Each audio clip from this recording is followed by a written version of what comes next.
वो जीवन भी कोई जीवन है जिसमें राधा नाम ना हो, वो पल भी कोई पल है जिस पल में सांवरिया की याद ना हो। तीर्थ में आने का दो प्रयोजन मुख्य जीव को बनाना चाहिए। तीर्थ में अगर निवास मिले तो दो प्रयोजन मुख्यतः जीव को बना लेने चाहिए। एक तो जितना ज्यादा हो सके हरि स्मरण करे, और दूसरा जितना ज्यादा हो सके अपने हाथों से दान करे। हरि स्मरण का महात्म क्या है वो आप सब जानते हैं। आप अपने घर पे भी करते ही हो, करते ही रहेंगे। लेकिन तीर्थ में जो आप हरि स्मरण करते हो, इसका कई गुना लाभ आपको मिलता है। तीर्थ गवाही देते हैं जब आप वहां पहुंचते हो जहां सबको पहुंचना है। हिसाब किताब क्लियर होता है, फाइलें निकाली जाती हैं, मैनेजर साहब सब कुछ निकाल के ले आते हैं, अकाउंट्स क्या है, क्या क्या होना है, सब कुछ निकलता है, उसमें पता चलता है। और जब पूछा जाता है कि तुमने क्या क्या किया, तो तीर्थ में किए हुए पुण्य की गवाही स्वयं तीर्थ देता कि मैं था। अधिकांश लोग दीपक जलाकर स्मरण करते हैं। हरि स्मरण क्यों करते हैं? बोले दीपक उसकी गवाही देता है कि इसने मेरे समक्ष प्रभु का अर्थात आपका स्मरण किया था। तो जब आप तीर्थ में ये स्मरण करते हैं या दान दप करते हैं, जप करते हैं, कुछ भी करते हैं यहां पर, उसका लाभ तो अधिक मिलता ही है। लेकिन गवाह भी तैयार रहते हैं। तीर्थ कभी मिथ्या भाषण नहीं करते, और इसका लाभ आपको कई गुना ज्यादा लगता है। तो छठे दिन इसलिए बता रहा हूं, पहले सोच रहे हो कि काफी लोग पहले दिन से क्यों नहीं बताया। भाई देखो, जप के बारे में तो बता सकता था, लेकिन जब भी दान के बारे में बोलता हूं मुझे डर लगता है, क्योंकि आजकल दान के बारे में बोलना ही सबसे खतरनाक काम है। दान के बारे में बोल दो तो एक ही बात लोग सोचते हैं, पंडित बड़ा लालची है। लेकिन मेरे बारे में ये मत सोचना कभी मैं लालची हूं, कभी नहीं। मैंने कभी अपने लिए नहीं सोचा और ना सोचना चाहता हूं। दान करने के लिए हरिद्वार में संत बहुत हैं, गुरुद्वारे भी होंगे आपके, और तो बात छोड़ दीजिए, यहां पर जरूरतमंद बहुत हैं। जरूरी नहीं कि कथा पंडाल में बैठे हो तो कि आपको यही दान करना है, ऐसा कंपलसरी नहीं है। कहीं भी जाके जहां जी चाहे, जहां मन करे, जहां विश्वास जमे, जहां श्रद्धा हो, जहां जरूरत महसूस करो, वहां जाकर आप दान करो। धन की पवित्रता दान से ही होती है, ध्यान रखना। और तीर्थ जाने की तीर्थ में जाना आपको तीर्थ पवित्र कर देता है, इसमें कोई दो राय नहीं। और जब तीर्थ आपको पवित्र करता है तो इसका एक मतलब है कि जब आप पवित्र हो जाओ तो पवित्र होकर ही हरि स्मरण करना चाहिए। अपवित्र स्थिति में तो आप स्मरण नहीं करते, करते हो? करते हो ना?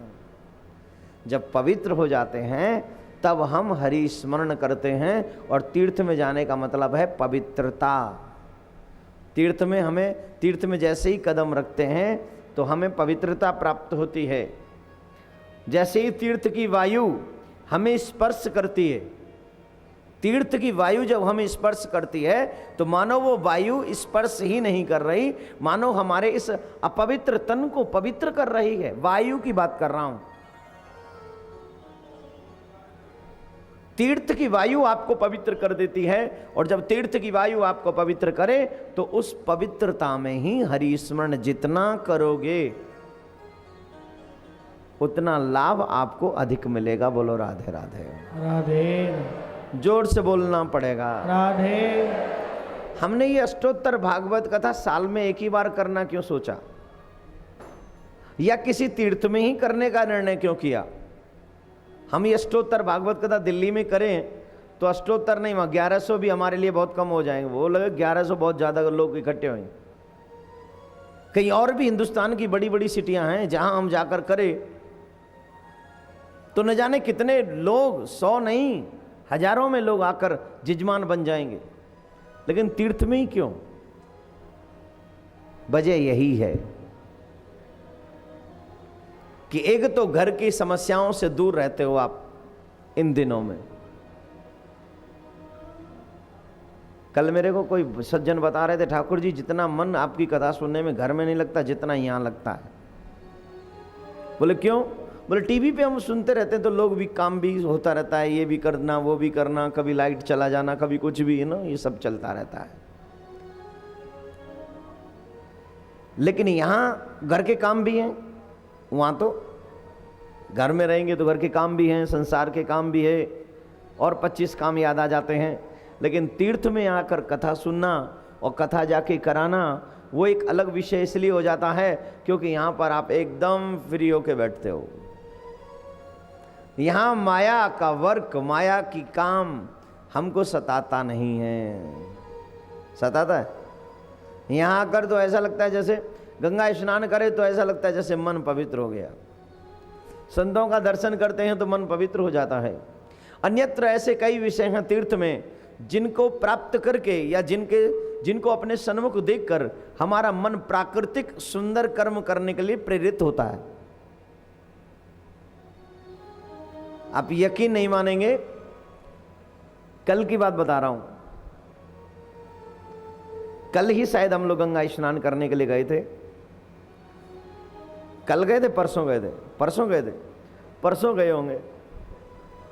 तो जिस समय हम स्नान करने गए थे, आपकी दृष्टि वहां तक नहीं पहुंची होगी, मैंने एक संत को गंगा के उस पार एक झाड़ी में हरि का स्मरण करते हुए देखा। आप लोग तो शायद हम ही देखते रह गए या फिर वहां पे स्नान करने में रह गए या फिर पूजा करने में रह गए, लेकिन हमारी दृष्टि वहां तक पहुंची और उन संत का दर्शन करके और भी मन द्रवित हो गया। मन तरसा कि हमको ये कार्य करना ही चाहिए, जो संत जी कर रहे हैं वो हमें भी करना चाहिए।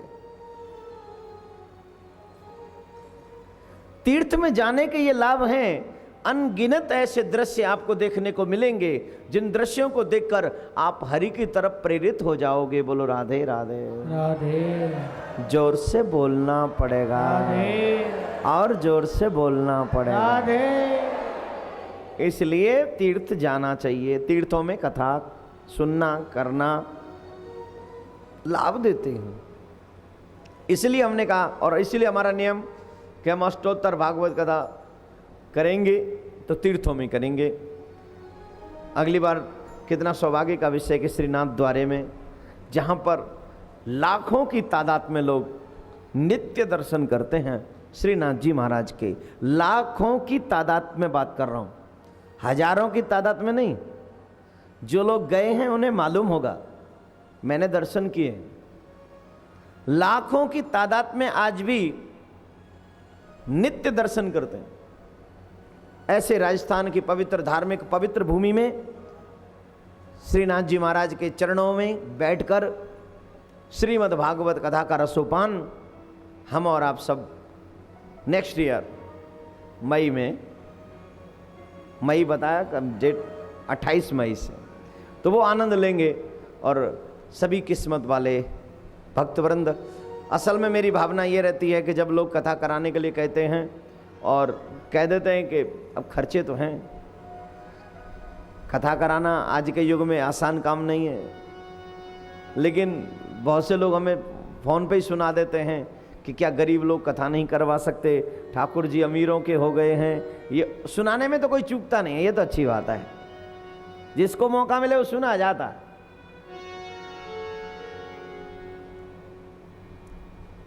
ठाकुर जी ना अमीरों के हैं और न ठाकुर जी गरीबों के हैं। ठाकुर जी तो उसके हैं जिसके दिल में ठाकुर जी के लिए प्यार है, वो ठाकुर जी हैं।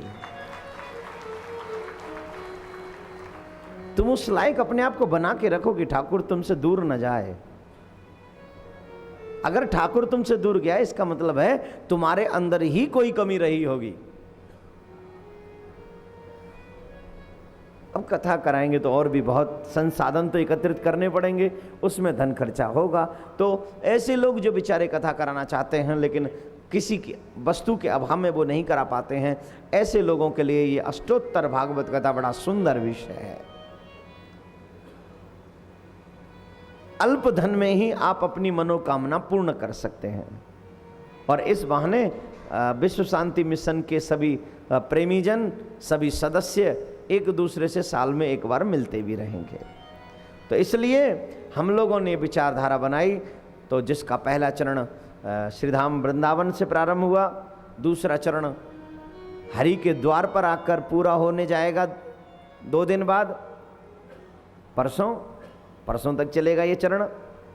और अगला चरण जो तीसरा चरण है, जो कि राजा बलि के हृदय तक पहुंच जाता है, वो है श्रीनाथ द्वारा, अर्थात श्रीनाथ जी के चरणों में। और श्रीनाथ जी के चरणों में बैठकर भागवत कथा सुनना अपने आप में ही एक बहुत बड़ा महत्वपूर्ण कार्य हो जाएगा। बोलो राधे राधे राधे।